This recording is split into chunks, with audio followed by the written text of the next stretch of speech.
Where are you polling, by the way, in key states? What are you doing now? Where's the polls that you guys are working? Well, we're not polling explicitly on this. The polls that I will reference are public polls. I don't want to get into our private work.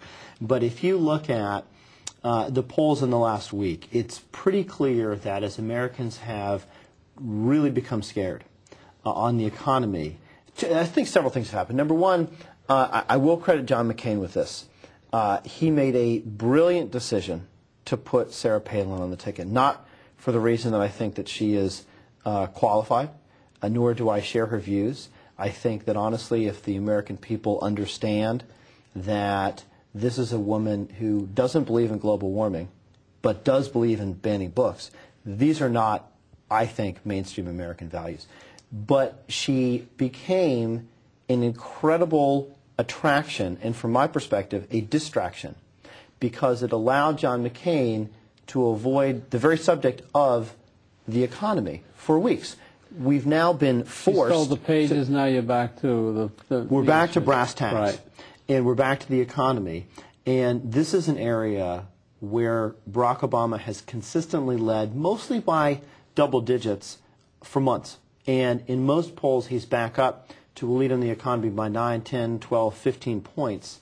And I think with that, we've seen him go ahead in the polls anywhere from 4 or 5 points to the Washington Post ABC poll, which showed him up 9 points. How does his wife poll? There's a lot of people have nebulous feelings about Barack Obama's wife because of her remarks she made. You know, first time she loves America or something like that. Has that come out in the polls at all?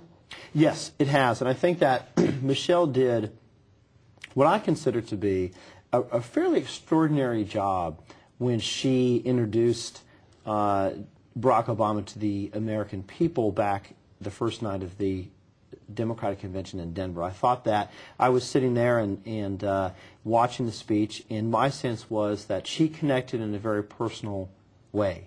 And she showed herself to the American people, and she introduced her family to the American people in a way that middle Americans can connect with and say, you know what, she seems like someone that I know. She seems like a neighbor. She seems like someone that I can identify with. And she's not the caricature that she has been made into by the media. So I think that she went a long way towards educating people about who she really is and coming out on her own. You think the media is biased towards Obama? Let's say the Washington Post, New York Times. The New York Post is not, that I can tell you. Look, you know, relative, as you know, to press in places like Israel or places like Europe, the American press is far more objective. But clearly the New York Times, Washington Post are going to be more likely to highlight stories that are favorable to Obama. Then you have Fox and you have the New York Post and whatnot who are not. So I think at the end of the day, the notion that somehow the media as a whole is biased in totality one way or the other, I don't think that that's true. I think at the end of the day it sort of washes out. Well, I think Keith Olbermann is nearly a lunatic as a Democrat, and I think O'Reilly is probably nearly a lunatic as a Republican. And by that, I don't mean in a nasty way. I think they're really overboard in the way they subject their audience to their preferences about where people should be thinking and going. So I guess that's a balance. I don't even know if they're on the same time, but you know, they're diametrically opposed. You listen to the news with one guy, and then the next guy, you think you're in another world. It's really out there. It's different. But the key issue is what will happen to America and what are the policies. There are huge you know, I know a lot about foreign affairs because I've traveled the world. What are we going to do with Russia? Russia's now getting angry at us because we are, in a sense, siding with the Georgians. We have big issues with China because of the financial stuff that's going on. They hold a tremendous amount of bonds. North Korea looks like it may go back to its nuclear game, and definitely Iran we have to check. The Middle East is a keg, it's a fire keg or whatever you want to call it. You got Hamas who are trying to beat up the PLO in itself. You got Israel trying to stave off problems from Hezbollah, from Hamas, from Iran. The world is really in a terrible state, and the economies are not stable. Now, Europe, I don't think Europe wants to help us in financing this debacle, the $700 trillion save, bailout, whatever you want to call it. The Europe's usually, previously they worked with the Americans. I don't think they want to do it now because they have their own tsoros, as we say in French. Tsoros means their own grief. And so the world has really, really changed. And the truth is that neither Obama nor McCain have really executive experience. And they're both senators. I mean, that we both agree on.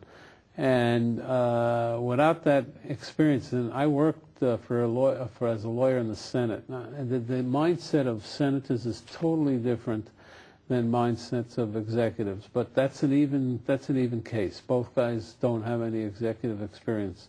So then you bring it down to financials. And I think Obama leads today in financials. Why? I don't know. If he's such a whiz kid in financials, I don't know.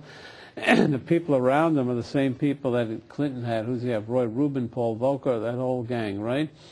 So now we go to foreign policy. Foreign policy, McCain certainly probably knows a lot more than Obama. So Obama surrounds himself with the old group of Tony, whoever they are, the old Clintonites. So the question is, and this is really interesting, and this is where you probably win. If people think of the Clinton years, people were basically happy, except when he was horsing around with Mrs. Lewinsky.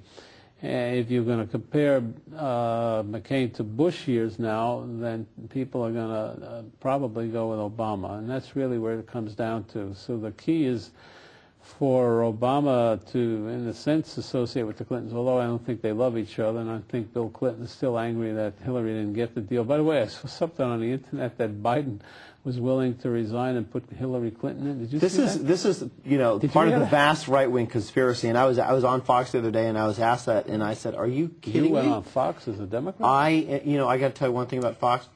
I have always believed in engagement, and I think Fox has treated me very well. I'm on there all the time. I think they always do, and they got a good green room. And I've been on there a lot. They have been very respectful. And I think it's a mistake to suggest that Democrats shouldn't engage there, because the only way we're going to move forward as a society is to engage in debate. And I'm glad you brought up foreign policy, because this is precisely why the debate tomorrow night is so essential.